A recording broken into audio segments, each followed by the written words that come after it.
एक पुरानी सी इमारत में वैद्य जी का मकान था। वैद्य जी पिछले हिस्से में रहते थे और अगले हिस्से में दवा खाना खोल रखा था। उनकी पत्नी की आदत थी कि दवा खाना खोलने से पहले उस दिन के लिए जरूरी सामान एक चिट्ठी में लिख करके दे देती थी। वैद्य जी गद्दी पर बैठकर के पहले भगवान का नाम लेते, फिर वो चिट्ठी खोलते और पत्नी ने जो बातें लिखी होती उनके भाव देखते, फिर उनका हिसाब करते, फिर परमात्मा से प्रार्थना करते कि हे भगवान, मैं केवल तेरे ही आदेश के अनुसार तेरी भक्ति छोड़कर यहाँ दुनियादारी के चक्कर में आ बैठा हूँ। वैद्य जी कभी अपने मुंह से किसी रोगी से फीस नहीं मांगते थे। कोई देता था, कोई नहीं देता था, किंतु एक बात निश्चित थी कि ज्यों ही उस दिन के आवश्यक सामान खरीदने योग्य पैसे पूरे हो जाते थे, उसके बाद वो किसी से भी दवा के पैसे नहीं लेते थे, चाहे रोगी कितना ही धनवान क्यों ना हो। एक दिन वैद्य जी ने दवा खाना खोला। गद्दी पर बैठकर परमात्मा का स्मरण करके पैसे का हिसाब लगाने के लिए आवश्यक सामान वाली चिट्ठी खोली तो वो चिट्ठी को एक टक देखते ही रह गए। एक बार तो उनका मन भटक गया। उन्हें अपनी आंखों के सामने तारे चमकते हुए नजर आए, किंतु शीघ्र ही उन्होंने अपनी तंत्रिकाओं पर नियंत्रण पा लिया। आटे, दाल, चावल आदि के बाद पत्नी ने लिखा था, बेटी का विवाह 20 तारीख को है, उसके दहेज का सामान। कुछ देर सोचते रहे, फिर बाकी चीजों की कीमत लिखने के बाद दहेज के सामने लिखा, ये काम परमात्मा का है, परमात्मा जाने। एक दो रोगी आए थे, उन्हें वैद्य जी दवाई दे रहे थे। इसी दौरान एक बड़ी सी कार उनके दरवाजे के सामने आकर रुकी। वैद्य जी ने कोई खास तवज्जो नहीं दी, क्योंकि कई कारों वाले उनके पास आते रहते थे। दोनों मरीज दवाई लेकर चले गए। वो सूट बूट में साहब कार से बाहर निकले और नमस्ते करके बेंच पर बैठ गए। वैद्य जी ने कहा कि अगर आपको अपने लिए दवा लेनी है तो इधर स्टूल पर आए, ताकि आपकी नाड़ी देख लूं, और अगर किसी रोगी की दवाई लेकर जाना है तो बीमारी की स्थिति का वर्णन करें। वो साहब कहने लगे, वैद्य जी, आपने मुझे पहचाना नहीं। मेरा नाम कृष्णलाल है, लेकिन आप मुझे पहचान भी कैसे सकते हैं, क्योंकि मैं 15-16 साल बाद आपके दवाखाने पर आया हूँ। आपको पिछली मुलाकात का हाल सुनाता हूँ, फिर आपको सारी बात याद आ जाएगी। जब मैं पहली बार यहाँ आया था तो मैं खुद नहीं आया था, अपितु ईश्वर मुझे आपके पास लेकर आए थे, क्योंकि ईश्वर ने मुझ पर कृपा की थी और वो मेरा घर आबाद करना चाहते थे। हुआ इस तरह था कि मैं कार से अपने पैतृक घर जा रहा था।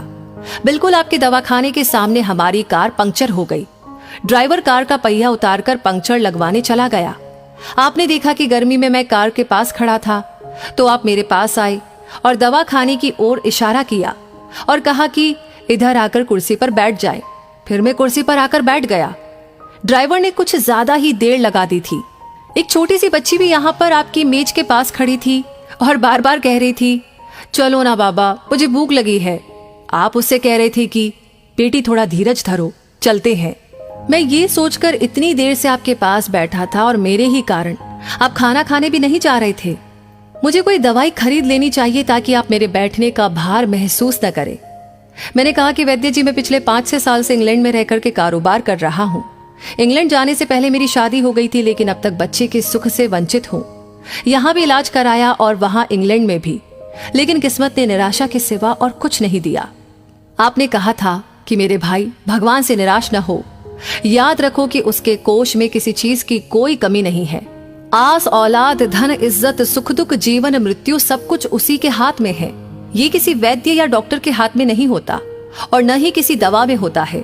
जो कुछ होना होता है वो सब भगवान के आदेश से होता है। औलाद देनी है तो उसी ने देनी है। मुझे याद है आप बातें करते जा रहे थे और साथ साथ पुड़िया भी बनाते जा रहे थे। सभी दवा आपने 2 भागों में विभाजित कर दी, अलग अलग लिफाफों में डाली थी और फिर मुझसे पूछकर आपने एक लिफाफे पर मेरा और दूसरे पर मेरी पत्नी का नाम लिखकर दवा उपयोग करने का तरीका बताया था। मैंने तब वो दवाई ले ली थी, क्योंकि मैं सिर्फ कुछ पैसे आपको देना चाहता था। लेकिन जब दवा लेने के बाद मैंने पैसे पूछे तो आपने कहा था, बस ठीक है। मैंने जोर डाला तो आपने कहा कि आज का खाता बंद हो गया है। मैंने कहा, मुझे आपकी बात समझ नहीं आई।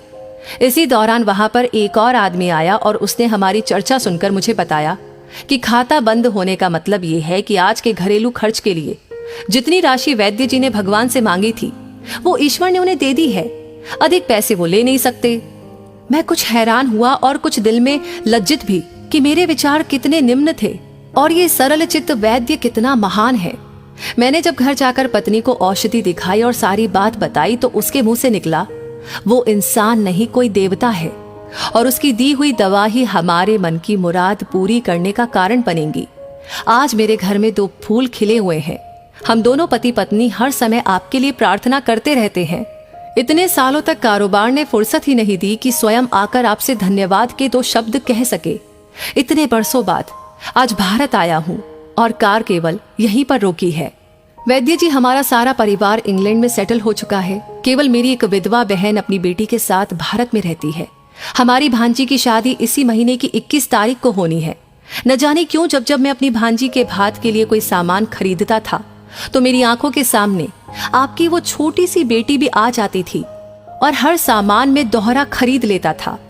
मैं आपके विचारों को जानता था कि संभवतः है आप वो सामान न ले, किंतु मुझे लगता था कि मेरी अपनी सगी भांजी के साथ जो चेहरा मुझे बार बार दिख रहा था वो भी मेरी भांजी ही है। मुझे लगता था कि ईश्वर ने इस भांजी के विवाह में भी मुझे भात भरने की जिम्मेदारी दी है।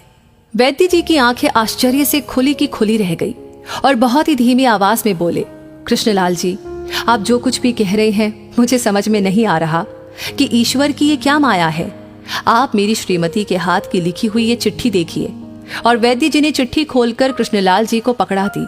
वहां पर उपस्थित सभी ये देख करके हैरान रह गए कि दहेज का सामान के सामने लिखा हुआ था, ये काम परमात्मा का है, परमात्मा जाने।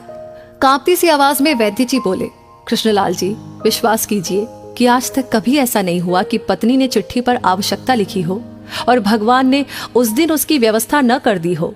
आपकी बातें सुनकर तो लगता है कि भगवान को पता होता है कि किस दिन मेरी श्रीमती क्या लिखने वाली है। अन्यथा आपसे इतने दिन पहले ही सामान खरीदना आरंभ न करवा दिया होता परमात्मा ने। वाह भगवान वाह, तू महान है, तू दयावान है। मैं हैरान हूं कि वो कैसे अपने रंग दिखाता है। वैद्य जी ने आगे कहा, एक ही पाठ पढ़ा है कि सुबह परमात्मा का आभार करो, शाम को अच्छा दिन गुजरने का आभार करो, खाते समय उसका आभार करो, सोते समय उसका आभार करो। तो दोस्तों, इस कहानी को सुनने के बाद आप क्या महसूस कर रहे हैं? आपके दिल से कौन सी बात आ रही है? प्लीज आप हमें अपनी राय जरूर बताएं।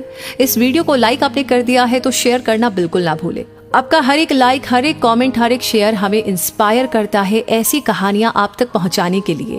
और हाँ, इस वीडियो को पूरा देखने के लिए तहे दिल से हमारी पूरी टीम की ओर से आपको बहुत सारा आभार। धन्यवाद।